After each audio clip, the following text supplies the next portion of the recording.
Hey guys, welcome to Viking Airsoft. My name is Sam Sears. Today we're going to do a little video talking about tactical gear. A lot of people are talking about their tactical gear on their YouTube sites, what I'm seeing. A lot of people are doing player profiles. I'm just going to talk to you guys about, as a beginner, what I'm bringing to the field for what effectively is going to be my first legitimate game. This stuff will change over time.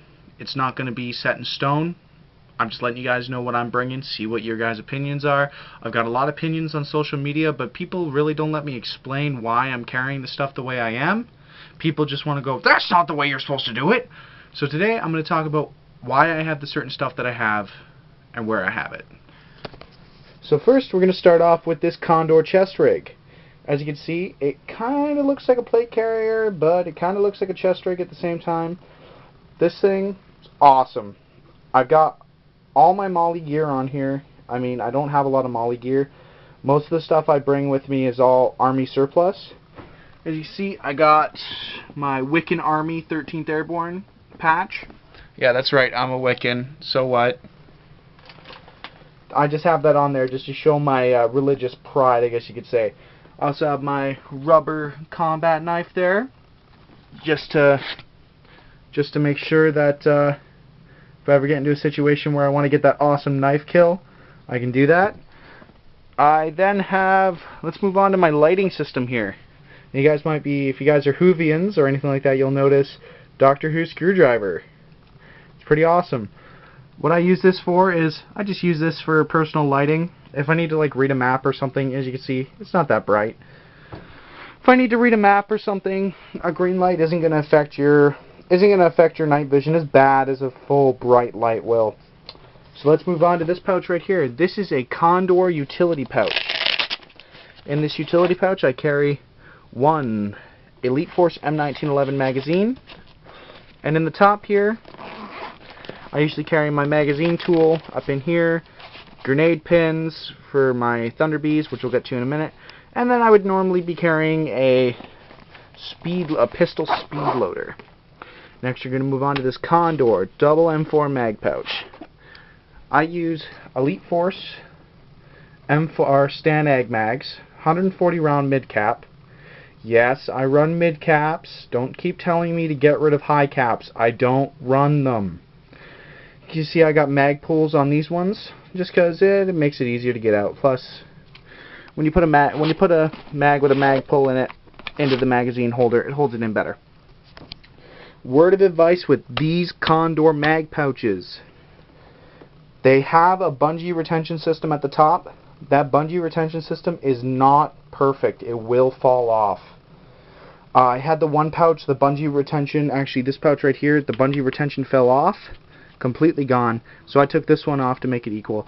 But I mean, these things are tight enough that running around, especially if you have mag pullers on them, if you're running around with your mags in there, they're not going to fall out. Trust me, I've tried everything. Only hanging upside down will make these mags fall out. Next, we're going to move on to my Condor flashbang grenade holder pouch. I have my Hakusuya Thunder Bee grenades in here. They're a little bit difficult to get out. I'm usually holding the pouch while I pull the grenade out. See, I got my sound flash in there.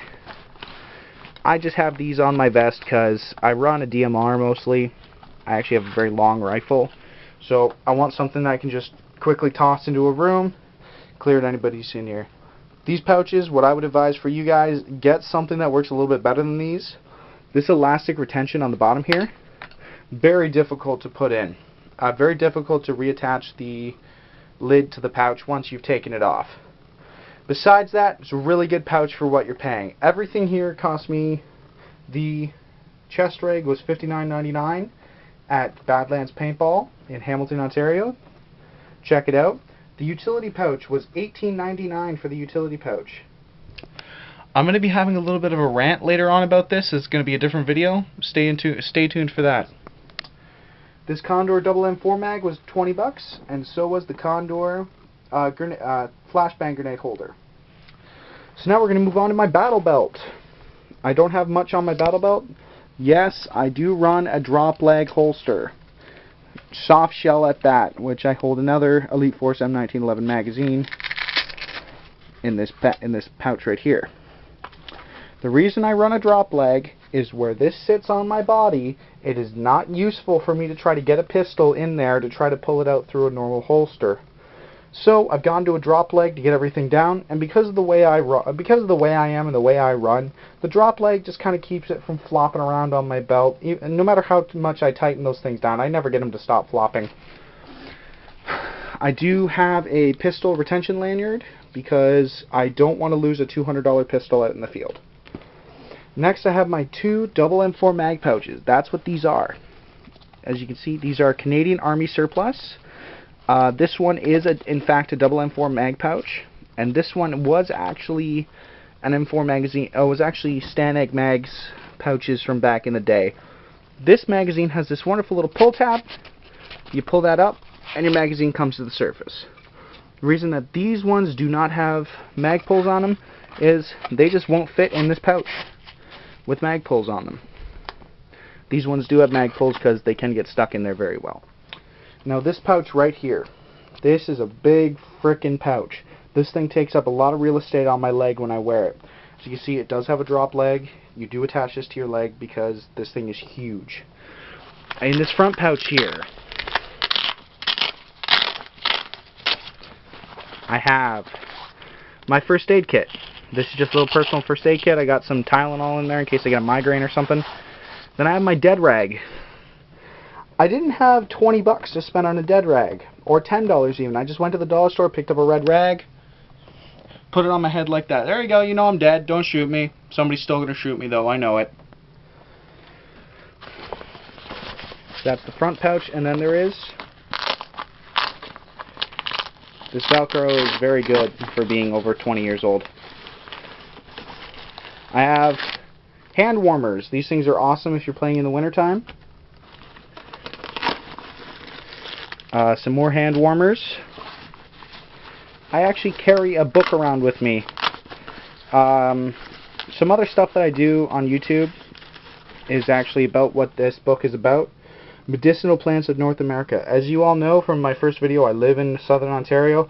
I want to be able to know what kind of stuff I can use in the field if I get trapped out in the field for some reason. I have a safety whistle that has a compass. I've painted the front black so that if I ever need to pull this thing out, nobody really sees it out on the field if I need to whistle, or if I need to get into it to get matches and the fishing line that's in there. More hand warmers. This is how much I want to. This is how much these are important to me. And I've got this candle is supposed to burn for 8 hours. I got this in a survival kit, so I just carry that around with me, and that's it. What I like about this bag also, what I like about this pouch also, because it is a Canadian Armed Forces surplus gas mask bag. I gotta put my foot on it.